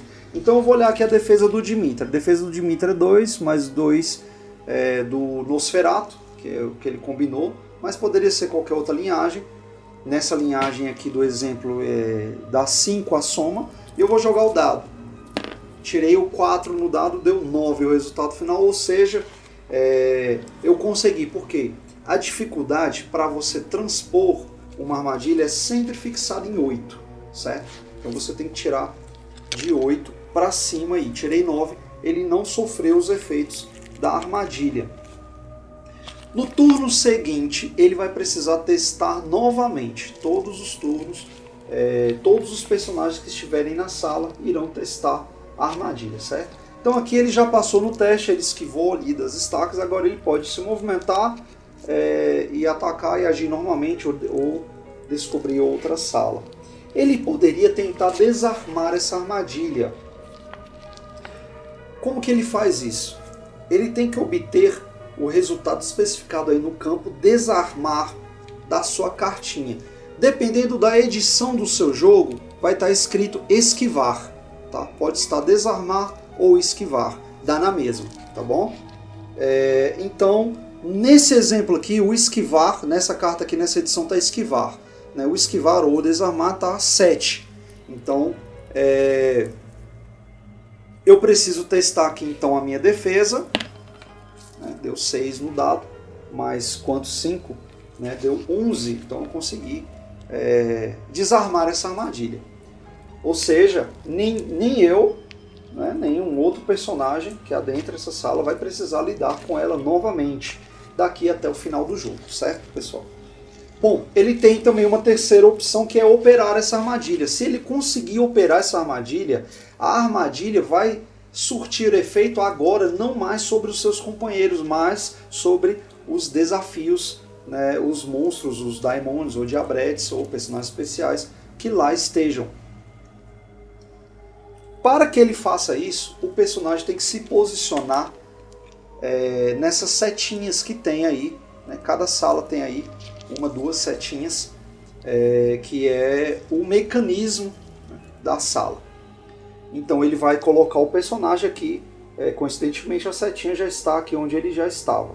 Já está aqui no primeiro quadrado da sala, ele já está em cima dela. Então como é que ele faz para operar essa armadilha? Ele precisa, na sua rolagem, superar o valor de operar que está na carta. Aqui está 14, então ele precisaria tirar 14. Vamos supor aqui, tirei 2 no dado, ele tem 5 de defesa, 7. Faltou muito para ele conseguir aí operar essa sala. Então ele vai sofrer um de dano, vai reduzir 1 de corpos nele, porque ele não conseguiu operar. É muito difícil você conseguir operar uma armadilha sozinho, é virtualmente impossível, a não ser que você tenha aí o auxílio de alguma mística, algum artefato, enfim. É mais aconselhável você realizar essa operação de armadilha em conjunto com um dos seus aliados. Perceba aí que nesse tabuleiro há 2 setas. Se o Alexander, por exemplo, se posicionar na outra, e aí eu poderia realizar uma rolagem combinada, né? Eu vou explicar mais à frente como funciona essa rolagem combinada, tá? Mas aí você, na soma dos 2 personagens, aí sim eles conseguiriam operar a armadilha, e aí todos os oponentes que lá estivessem sofreriam os efeitos dessa armadilha. Uma vez que os personagens estejam operando uma armadilha, os diabretes e daimônios do jogo não poderão atacar esses personagens. Então nesse exemplo aqui eu tenho meus 2 personagens, eles estão operando essa armadilha aqui. Na vez, né, dos antagonistas, dos daimônios aqui, eu vou realizar aquela rolagem, né? Eu rolo o dado preto para determinar o que eles farão. Por exemplo, aqui deu um ataque, né? Deu 1 e 2 é ataque. O dado vermelho caiu no 3, que seria o Dimitri. Aqui, então, o personagem 1, ele se translada aqui para o lado do Dimitri, mas ele não pode atacar o Dimitri, porque o Dimitri está operando uma armadilha, tá? E uma vez que ele adentrou essa sala, agora esse personagem vai levar o redutor do corpus dele de 1. Então, essa é uma tática, sobretudo para quando você tem alguns personagens muito feridos, ou quando você está jogando com menos personagens, né? Você pode usar as armadilhas para te ajudar a combater os daimônios. Pela matemática do jogo, você pode jogar com 2 personagens ou 6 personagens, que a dificuldade do jogo é a mesma. Com menos personagens no jogo, é mais fácil os seus oponentes errarem o ataque, já que eles têm que sortear o seu personagem aqui, tá? Então você pode jogar com 2 personagens, 3, 4, 5 ou 6, que a dificuldade do jogo será a mesma. Bom, os personagens dos jogadores, eles podem realizar rolagens para esquivar das armadilhas, como eu expliquei agora. Porém, os daimônios e diabretes não podem realizar essa rolagem. Se eles estiverem numa sala onde uma armadilha esteja sendo operada, eles automaticamente irão receber os efeitos dessa armadilha. Uma vez que os personagens estejam operando a armadilha, eles podem ficar o quanto eles quiserem ali. Porém, uma vez que um dos personagens se retire do quadrado que está assinalado com a seta, essa armadilha irá deixar de ser operada. Ou seja, até o final do jogo aquela armadilha estará inutilizada. Vocês não poderão mais operá-la até o fim do jogo. Se porventura eu tivesse aqui 3 personagens, os 3 estivessem na sala onde a armadilha está sendo operada, esse terceiro personagem ficaria imune. Vamos supor que eu tenho a Lady Rubra, ela está aqui na mesma sala onde o Dmitri e o Alexander estão operando essa armadilha. Todos os daimônios e diabretes da sala irão receber os efeitos da armadilha, porém os aliados, né, dos vampiros que estão operando a armadilha ficarão imunes a ela. Bom, como eu disse, vocês podem tentar realizar essa operação, operar essa armadilha de forma combinada, né, usando aí 2 personagens. A carta especifica que o teste dessa armadilha é defesa, mas dependendo da armadilha, a armadilha vai mudar. Tem a armadilha que vai pedir aí ataque, tem a armadilha que vai pedir espírito, enfim, dependendo da armadilha muda o teste. Mas o teste, a rolagem aqui é de defesa. Se eu combinei 2 personagens para realizar essa rolagem, né, para operar essa armadilha, eu vou somar a defesa dos 2. Né? No caso, a defesa aqui do Alexander é 4 e a defesa do Dmitri é 5. A linhagem com o personagem. Então aí eu já tenho 9. E aí eu vou rolar apenas um dado, certo? Lembrando que para operar essa armadilha eu preciso tirar 14. Tirei 3 no dado, eu tinha 9, na soma dos 2 ficou 12. Ou seja, eu não consegui operar a armadilha, os 2 irão receber o dano, né, o redutor de corpos aí da armadilha, certo? A Lady Rubra, que está aí também dentro do tabuleiro, irá precisar fazer sua rolagem para transpor a armadilha, né, com dificuldade 8, normalmente, já que a armadilha permanece ativa. E uma vez que a armadilha está ativa, não tem ninguém operando, os daimônios e diabretes irão poder atacar os vampiros que lá estão normalmente. Bom, como eu disse, não só operar a armadilha possibilita que 2 personagens se juntem, mas também para o ataque. Né? Bom, nesse exemplo que eu tenho aqui, eu já não posso mais agir nessa rodada nem com o Dmitri nem com o Alexander, porque eles já gastaram sua ação tentando operar essa armadilha. Eu só tenho agora a Lady Rubra para agir. Se numa rodada o Alexander já agiu, uma ação qualquer, e o Dmitri ainda não agiu, ele não pode combinar uma ação com o Alexander, né, para operar essa armadilha aqui, por exemplo, certo? Então ele vai precisar combinar a ação com a Lady Rubra ou atacar sozinho. Aqui, ele não poderia combinar ação aqui com a Lady Rubra. Por quê? A Lady Rubra teria que se movimentar, ela consegue pular aqui o personagem do Dmitri, mas ela não consegue pular um personagem rival. Então ela teria que parar aqui o movimento dela, porque o quadrado é todo ilustrado. Então ela não pode passar para cá. Ela teria que dar a volta aqui por dentro. Também não pode pular esse personagem aqui. Ela teria que dar a volta por fora para conseguir cercar esse personagem aqui, certo? Bom, nesse caso aqui, os 2 que ainda não agiram, eles podem atacar de forma combinada esse Spectrum que aqui está. Como isso daria? Da mesma forma, eu vou somar o ataque dos 2, né, e comparar com a defesa do personagem. Da mesma forma, eu vou rolar apenas um dado. Tá? Como que eu faria? Vamos supor, eu estou aqui. Né? O Alexander se posicionou aqui, ó. Perceba que o Alexander ele não tem uma linha reta. A linha reta, na visão do Alexander daqui, acaba no quadrado onde está a Lady Rubra. Então eu me posiciono aqui. como os personagens aliados não obstruem a linha de visão, o Alexander poderia combinar o ataque com o Dmitri e atacar aqui esse Spectrum. Vamos fazer essa simulação aqui. O ataque do Dmitri é 3 de personagem mais 2 do Nosferatu, da linhagem, dá 5. O ataque do Alexander é 2 do personagem mais 2 da linhagem, mais 1 da linhagem transcendida, né, e mais 1 do personagem, dá 2. Então o Alexander tem 2 de ataque e o Dmitri tem aí 5 de ataque. Né, então ele já tem um fator de ataque igual a 7. Joga apenas um dado.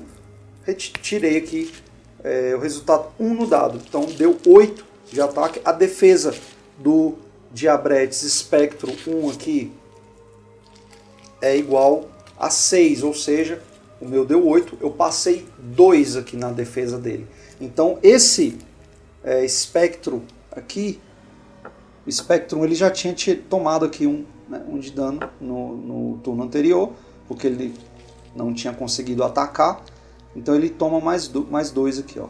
Então ele vai para 3. Se ele toma mais 3 de dano, né, e chegar aqui, ele vai estar no 6. Se ele tomar mais 1 aqui, ele morre. Ou seja, ele tem 6 de vitalidade e precisa tomar 7 de dano. Ele tem que ultrapassar essa vitalidade para morrer. Uma vez que ele morreu, você vai retirar aí a miniatura dele. Bom, esse é o combate, né, combinado. Você não pode realizar uma defesa combinada. Tá? Você vai combinar ações apenas para atacar ou para operar uma armadilha. Bom, pessoal, tudo que você faz nesse jogo, você vai dividir entre práticas que consomem ação e práticas que não consomem ação. Né? Então você pode movimentar e atacar, né? Como no exemplo que eu dei aqui, que o Alexander e a Lady Rubra vieram andando aqui para atacar. Isso aí consome uma ação, né? Ou você pode atacar e depois se movimentar. Tá? Nisso aí você está consumindo uma ação. Você pode, como eu mostrei, desarmar uma armadilha, você pode operar, né, essa armadilha.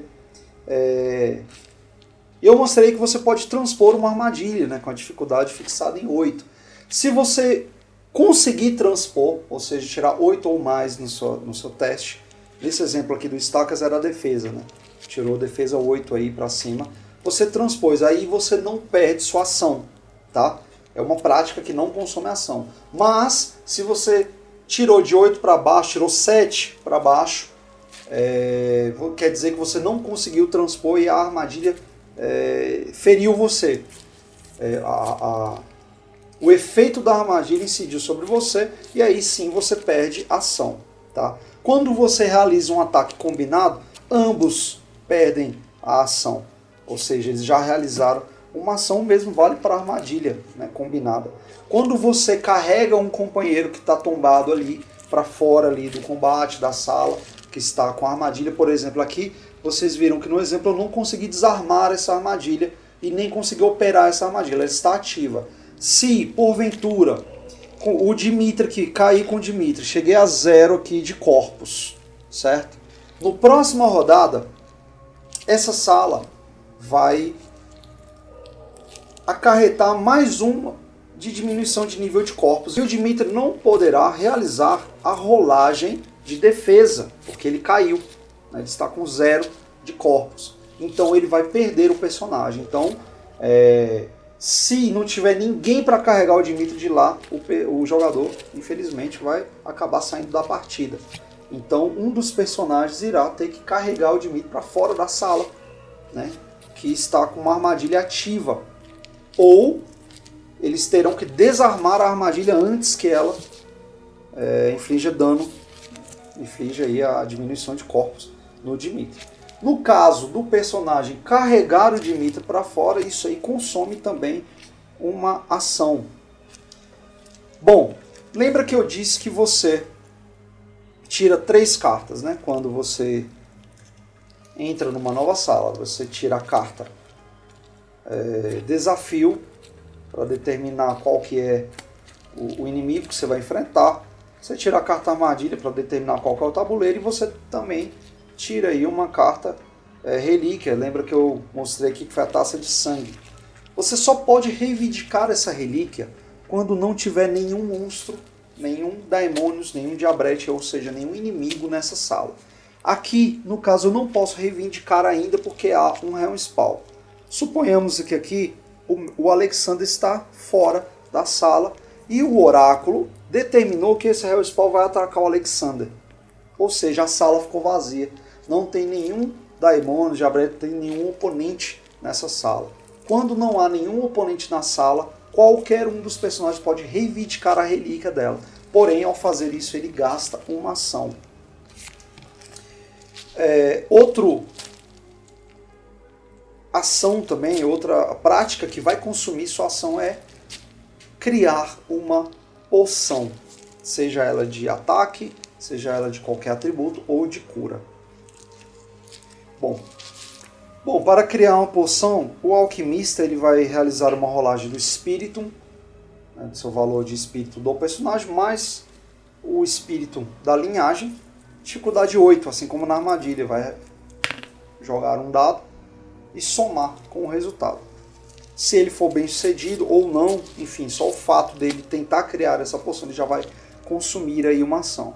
Bom, uma vez que ele realizou essas práticas que consomem ação, ele, ao final da rodada, ao final do turno dele, ele irá recorrer aqui ao baúzinho, que vocês montam ele, vem desmontado, e vai ganhar essas fichinhas de PMK. A cada ação, cada prática que o seu personagem faz, ela pode ser ou não premiada com uma fichinha PMK que está subindo aí nessa tela. Tem aqui esse ficheirozinho, mas também tem o mesmo texto aí no seu livro de regras, com as práticas que são premiadas. Por exemplo, descobrir uma nova sala. No exemplo que eu dei, o Dimitri descobriu a sala giratória, né? Posteriormente ele descobriu aí a sala estacas.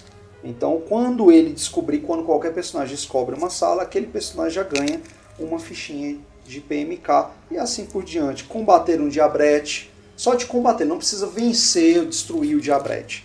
Ele não precisa nem atacar o Diabrete, pode ser que o Diabrete ou o Daemonios atacou ele. Tá? Então só de participar de um combate, ele já ganha mais um ponto de PMK. Se ele obliterar esse Diabrete ou Daemonios, ele ganha um a mais. Tá? Então, entrou em combate com um Diabrete ou um Daemonios, ele ganha um PMK. Obliterou aquele Daemonios ou o Diabrete, ele ganha mais um PMK.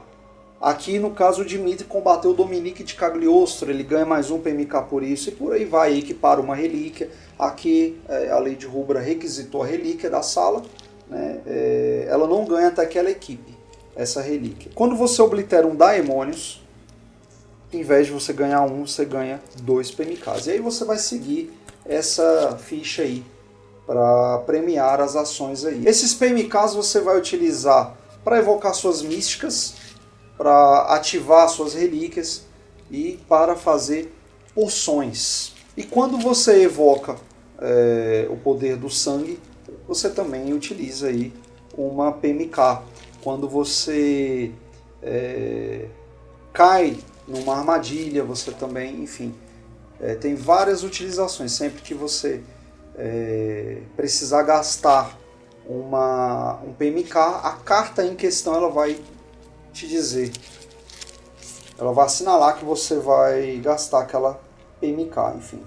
A PMK ela é usada em vários momentos no jogo e é através dessas ações que você vai sendo premiado. E a partir do momento que você já conhece essas ações, é interessante que você procure, né, desempenhar essas práticas para ganhar mais PMKs. Os PMKs fazem a diferença entre o sucesso dessa escapada e a derrocada do grupo. Vocês vão perceber também que algumas práticas não consomem ações. Tá? Se você só movimentar o seu personagem, ele ainda não gastou ação. Por exemplo, quando você movimenta, descobre uma sala, descobrir sala não gasta ação. Você pode continuar o seu movimento também. Quando você evoca uma mística, aquela mística não gasta sua ação. Ingerir uma poção, né? Transferir uma poção para um companheiro. Quando você transpõe uma armadilha, a não ser que você caia na armadilha, mas se você fosse bem sucedido, você tirar 8 para cima, você não gasta, como eu mencionei anteriormente.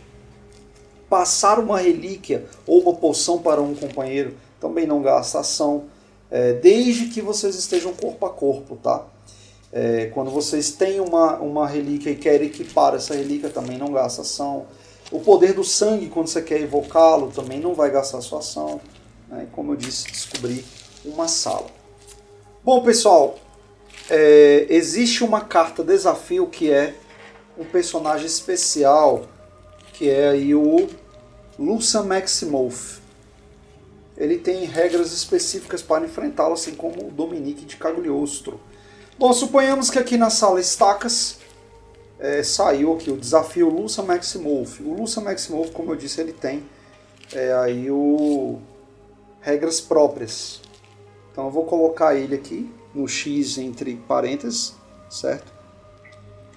O Lucian, perceba que na cartinha do Lucian que está subindo na sua tela, está tudo com ataque, defesa, movimento, espírito e corpos, tudo X. Por que isso?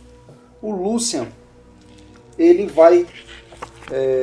não vai precisar desses atributos, tá? Para combater o Lucian,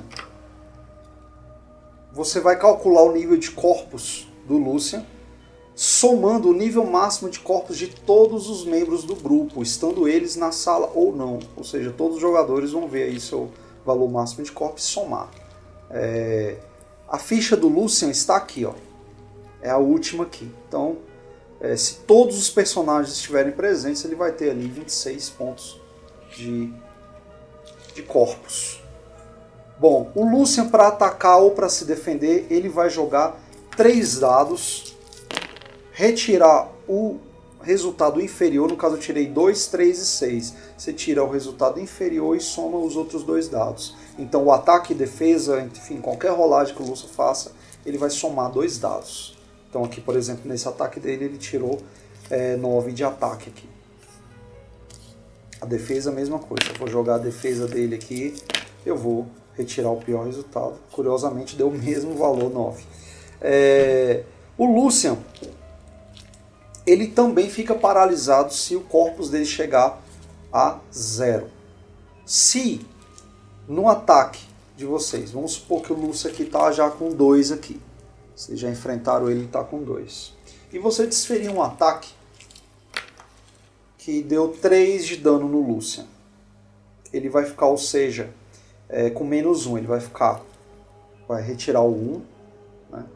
Sobra 2 de dano. Vai ficar no 0, sobra 1 de dano. E passou 1.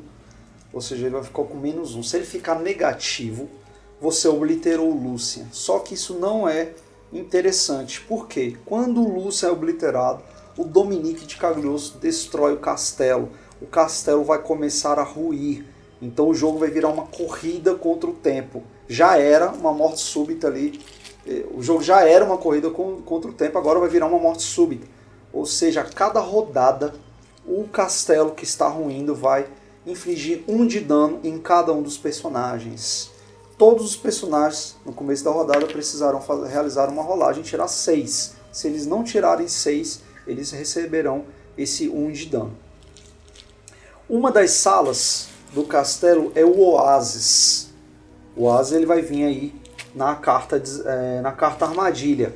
Então quando você tirar o Oásis, que é esse tabuleiro que está subindo aí para vocês, lá dentro, uma vez por jogo, cada um dos personagens, uma vez que adentrar e se posicionar ao redor dessa fonte, ele irá recuperar todo o seu nível de corpus. Quando você entra no Oásis, o Dominique está lá dentro. Tá? Mas uma vez que o Oásis foi descoberto, você enfrentou o Dominique e o Dominique se retirou da sala, você tem ali um local seguro dentro do jogo.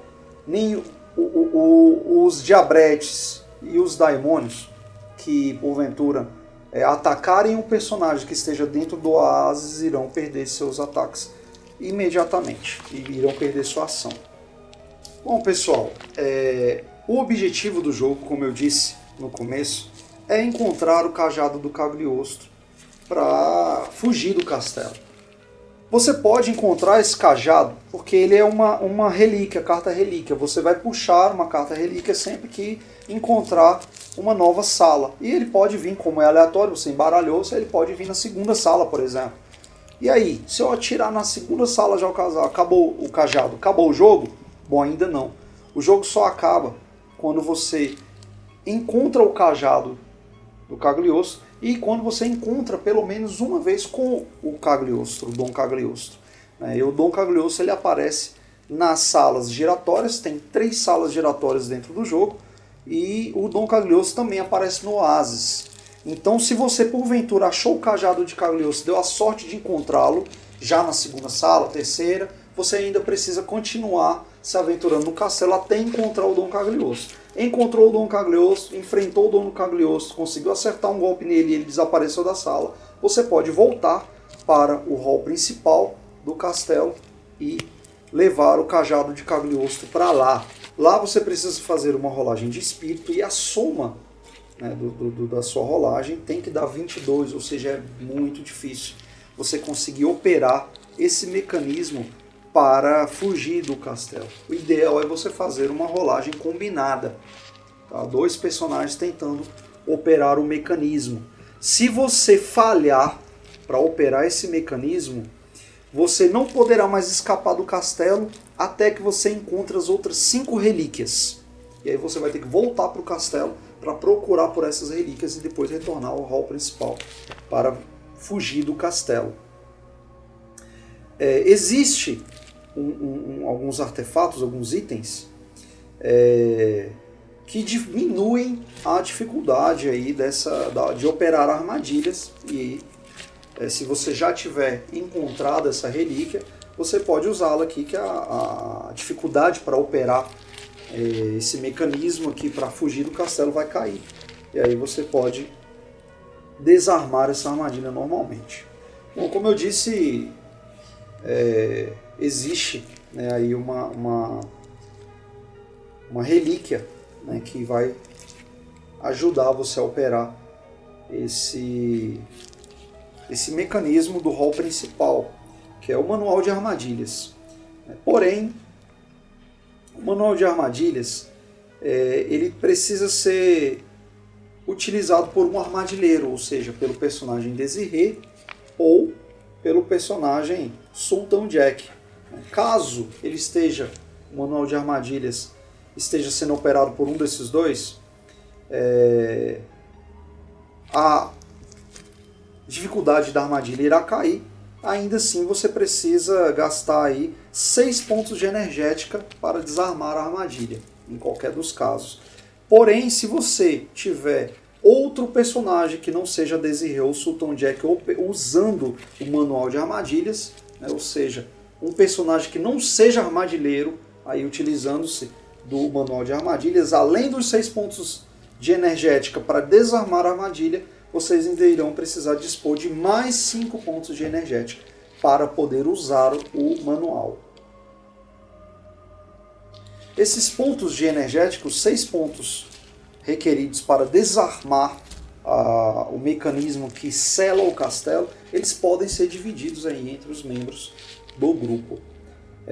Se o grupo chegar lá sem nenhum ponto de energética, eles ficarão presos no castelo. Existe, como eu disse, uma carta chamada Castelo Selado. Se essa carta surgir no jogo, mesmo que você tenha ali o cajado do Cagliostro, mesmo que você já tenha encontrado o Cagliostro, ainda assim você terá que encontrar 5 relíquias. Bom, sempre que você puxar a carta armadilha Castelo Selado, você vai posicionar o tabuleiro do Castelo Selado e não vai puxar uma carta desafio. Você irá procurar no deck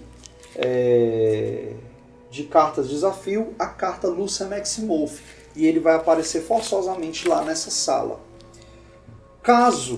E aí você vai embaralhar novamente, né, as cartas de desafio e colocar e acomodar o seu deck. Caso o Lúcia Maximoff já tenha surgido, aí sim você vai tirar um oponente qualquer. Bom, caso o Lúcia Maximoff surja no jogo, ele não precisa ser derrotado. Você pode simplesmente se retirar da sala, porque o Lúcia não se movimenta. Ele não entra no oráculo, né, para atacar. Porém, o Lúcia ataca no turno dele todos os personagens que estejam dentro da sala dele. Você só vai ser obrigado a enfrentar o Lúcia se você, na mesma sala que tirou o Lúcia, tirar uma relíquia que você vai precisar para escapar do castelo. Então, essa é a única obrigatoriedade de enfrentar aí o Lúcia. Caso você não queira a relíquia que saiu na sala dele, você pode só se retirar e explorar o resto do castelo.